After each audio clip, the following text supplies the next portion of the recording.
Every time you argue to win, you trade authority for a moment of superiority. You may not see it happening. You feel sharp, precise, in control. You dismantle a claim, expose a flaw, corner the other person with logic. On the surface, it looks like strength.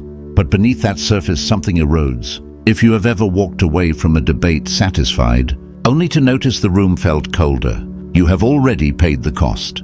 There are mechanisms at work in conflict that have nothing to do with truth and everything to do with hierarchy. Certain mistakes feel like dominance but register as threat. Certain victories lower your status instead of raising it.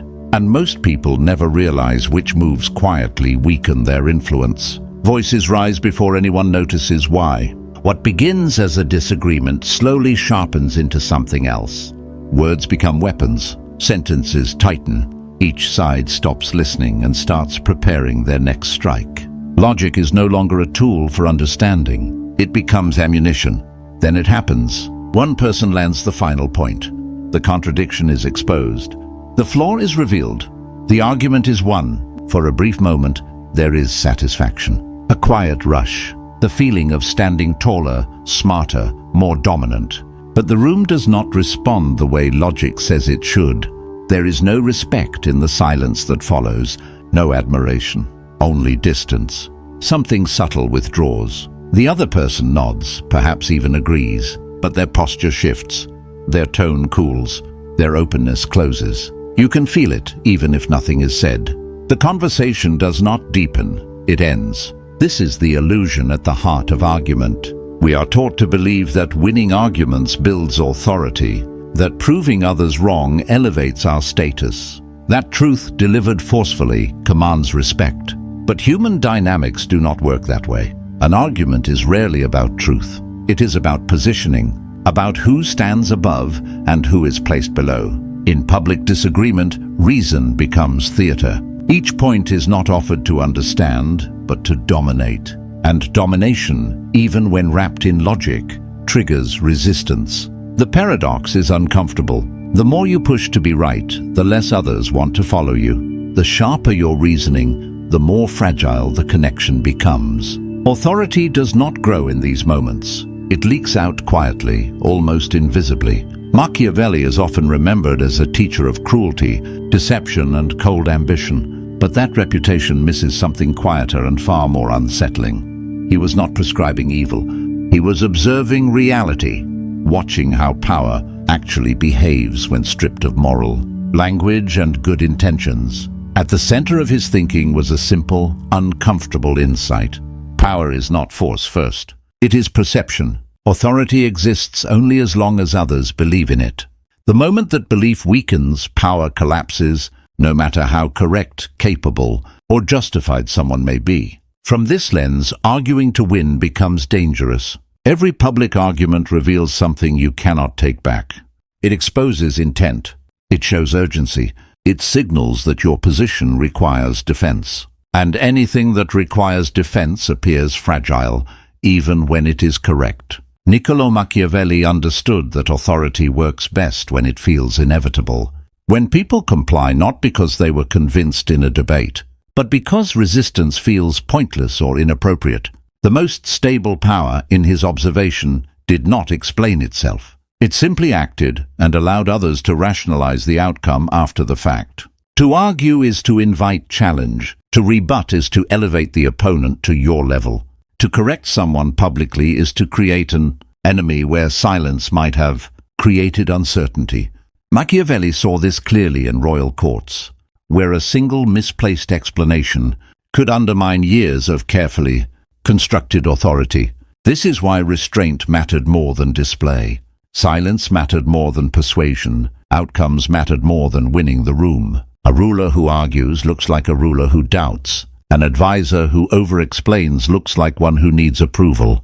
And a leader who insists on being right teaches others that they are allowed to test him. In this sense, argument is not strength. It is insecurity made visible. Not because the argument is wrong, but because the need to prove correctness signals dependence on validation. Power, as Machiavelli observed it, does not seek validation. It lets others adjust themselves around it. What makes this insight uncomfortable is how timeless it is. The courts have changed. The titles have disappeared. The platforms are digital now. But the mechanics are identical. Social media debates, workplace meetings, public call-outs, comment wars. These are modern courts filled with the same dynamics. People argue not to find truth, but to establish rank, to signal intelligence, to dominate symbolically. And just as in Renaissance politics, the ones who argue the hardest often lose the most. Not immediately, not visibly, but quietly, in influence, trust, and long-term authority. Machiavelli's warning was never shouted. It was implied. Power that must constantly explain itself is already slipping.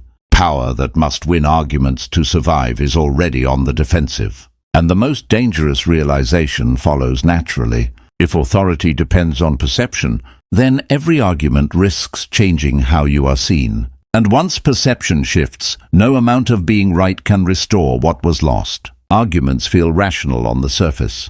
Clean logic, clear points, evidence lined up like soldiers. But beneath that surface, something else is happening. Something older, faster, less interested in truth. The moment an argument begins, reason quietly steps aside. What takes over is the ego. When people are challenged, they do not calmly evaluate information. They defend identity. Beliefs are not held like facts. They are worn like armor. To contradict someone publicly is not received as clarification. It is experienced as threat.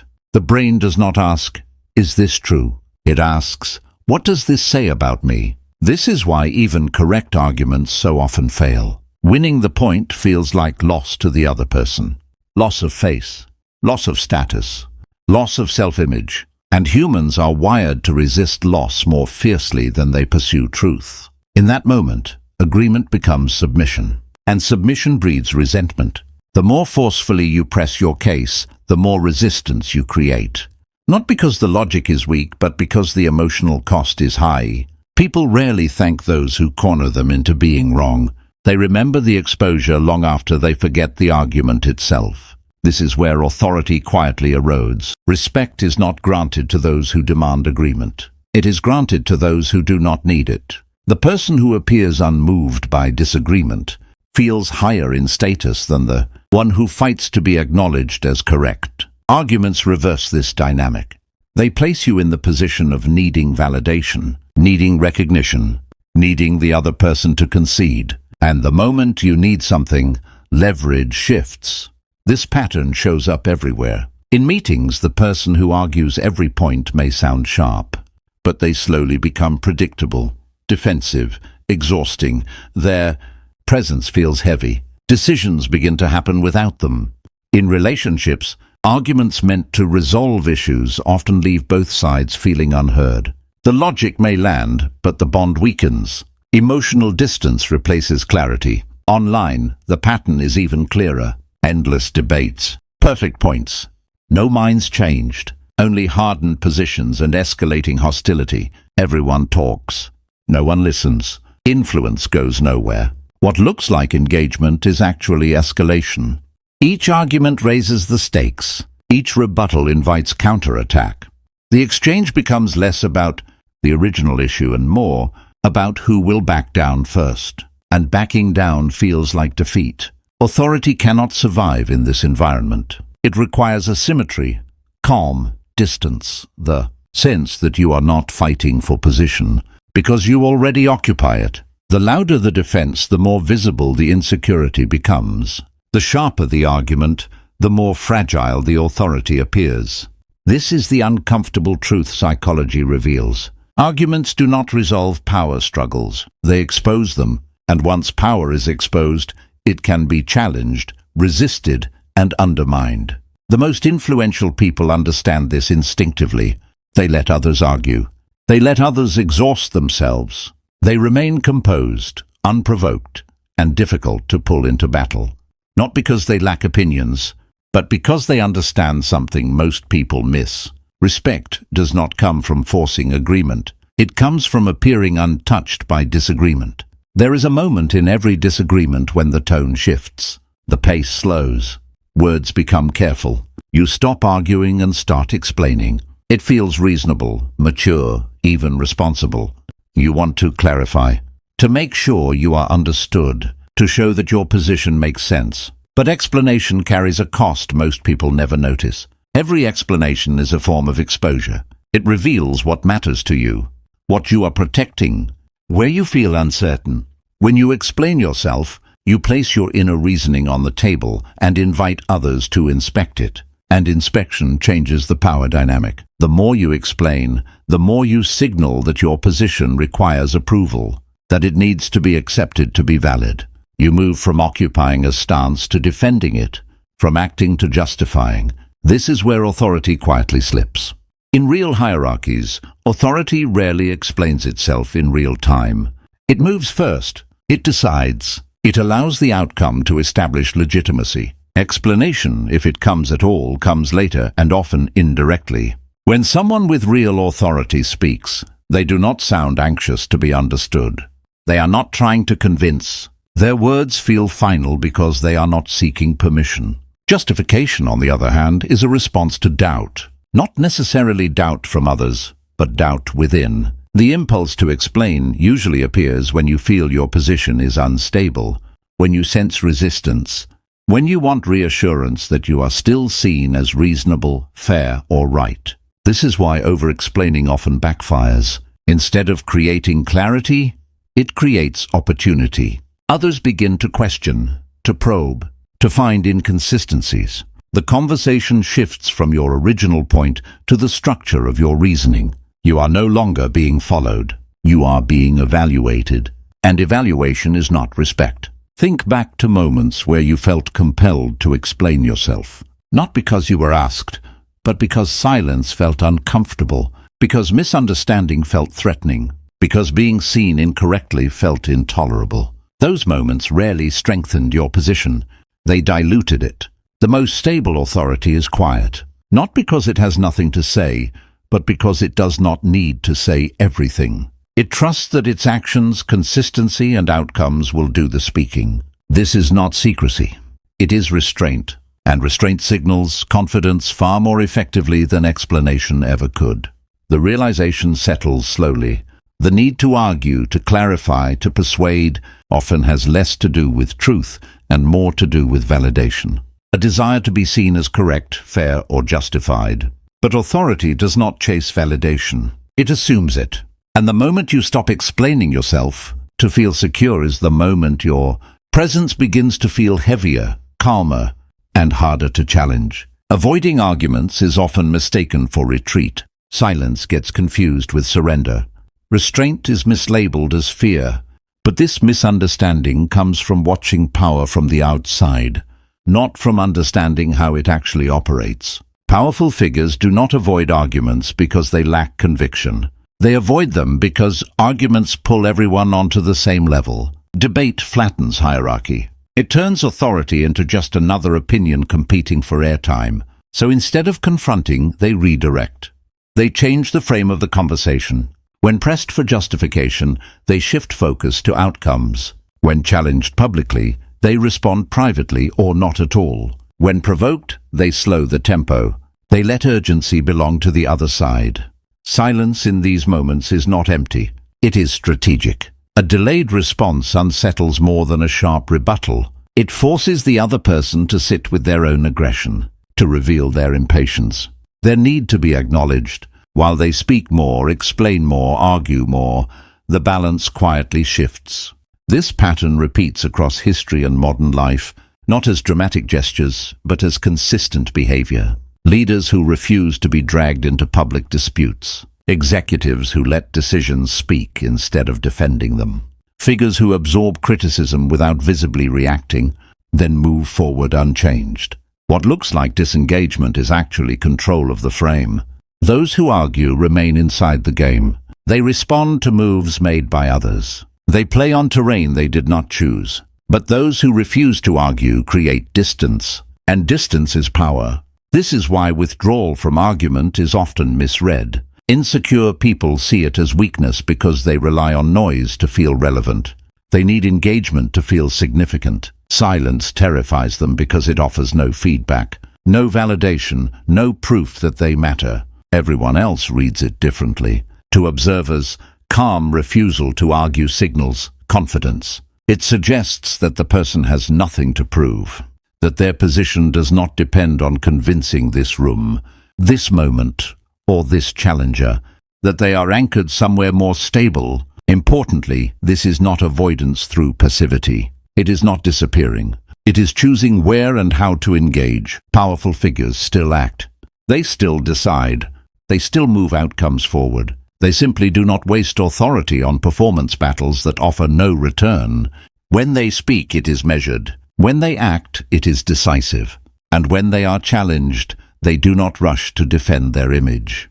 They let time do the work. Because time favors consistency over argument, outcomes over explanations, presence over persuasion. The insight lands quietly, but it changes how everything before it is understood. Those who argue are still trying to win within the system. Those who do not argue are shaping the system itself. One fights for points, the other sets the rules. And once you see that distinction, it becomes difficult to unsee where real authority actually lives. Zoom out far enough, and the pattern becomes impossible to ignore. Modern society runs on argument. Every platform is built to provoke response. Every headline is sharpened for reaction. Every feed rewards speed, certainty, and outrage. To be seen, you must speak. To stay visible, you must take a side. To matter, you must be right, loudly and often. What looks like public discourse is closer to an argument factory. Social media does not reward restraint. It rewards engagement. And nothing generates engagement like disagreement. Nuance disappears. Silence is punished.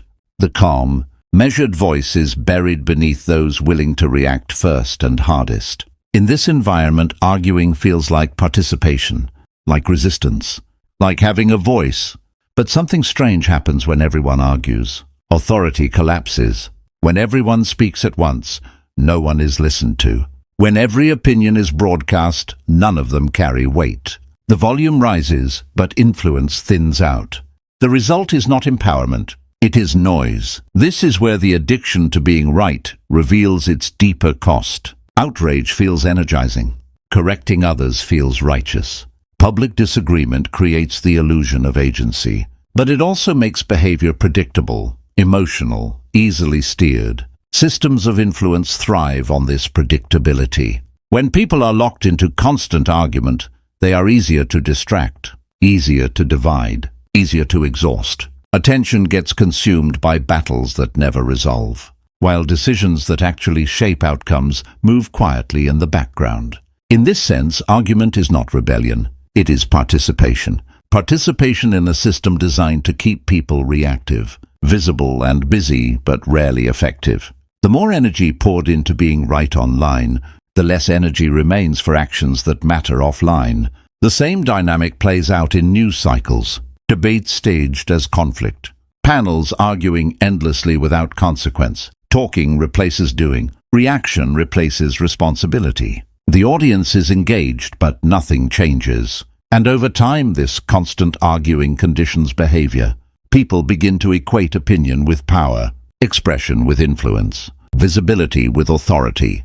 But none of those are the same. Real authority is scarce because it requires restraint. It requires the ability to not respond, to not clarify, to not perform outrage on command. That kind of discipline is uncomfortable, and so it is rare. What replaces it is constant positioning, everyone fighting to be seen as correct, everyone exposing themselves through reaction, everyone lowering their own leverage without realizing it.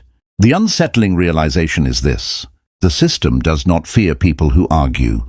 It relies on them. Arguing keeps people emotionally invested and strategically ineffective. Loud but fragmented. Passionate but contained. Certain but powerless. Once you see this, the landscape shifts. The endless debates stop looking like signs of freedom. They start looking like loops, designed cycles of reaction that drain authority from individuals and spread it thin across noise. And the most unsettling thought settles in. In a world that rewards constant argument, choosing restraint is no longer just personal discipline. It is quiet resistance. Because the system knows how to handle anger. It knows how to handle outrage. It knows how to handle people who need to be right. What it struggles to handle are those who refuse to argue at all, those who do not feed the machine, those who do not announce their stance, those who act while others debate. And in a culture addicted to being right, that kind of silence becomes its own form of power. Silence is usually misunderstood as emptiness, as hesitation, as something passive that happens when there is nothing left to say. But silence is not empty. It is pressure. The moment you do not respond, the balance shifts. The uncertainty moves outward. The other person begins to fill the space you refuse to occupy. They explain more, clarify more, defend more, and with each word, they give something away. This is the quiet mechanics of silence. The one who speaks first reveals urgency. The one who keeps talking reveals need. The one who waits reveals nothing at all. In conversations, this shift is easy to feel. A pointed comment lands. An expectation of response hangs in the air. When no reply comes, the tone changes. What was confident becomes tentative. What was aggressive becomes cautious. The speaker starts to wonder what the silence means. Are they unmoved? Unimpressed? Already decided? Silence invites projection. People pour their assumptions into it, and those assumptions often say more than any argument ever could. This is why silence carries weight. It forces others to confront themselves, to sit with their own words, their own motivations. Without resistance, their energy has nowhere to go. It loops back. In group settings, the effect is even stronger. The person who does not rush to speak feels anchored. Their eventual words, if they come at all, land differently. They are not competing. They are punctuating. Nothing dramatic has to happen. No statement needs to be made. The shift is subtle but unmistakable. The room recalibrates around the absence. This is not manipulation. It is gravity. Silence removes you from the immediate exchange and places the focus elsewhere. It creates a symmetry. While others are busy asserting, explaining, or defending, you remain unexposed. And unexposed positions are harder to attack. What makes this powerful is that it does not require effort. There is no clever phrasing, no strategic talking point, only the restraint to not fill space out of habit or discomfort. This restraint is rare, which is why it stands out. Most people rush to respond because silence feels risky. It feels like loss of control, like something might be misunderstood. But misunderstanding is not always a threat. Sometimes it is leverage. The viewer begins to sense this shift internally. Moments come to mind where words were offered too quickly, where silence would have changed the dynamic, where saying less would have meant being felt more. The gravity of restraint settles in quietly. Silence does not argue. It does not explain. It does not defend. It waits. And in that waiting, others move closer, speak louder, or reveal more than they intended. This is when silence stops being absence. It becomes presence.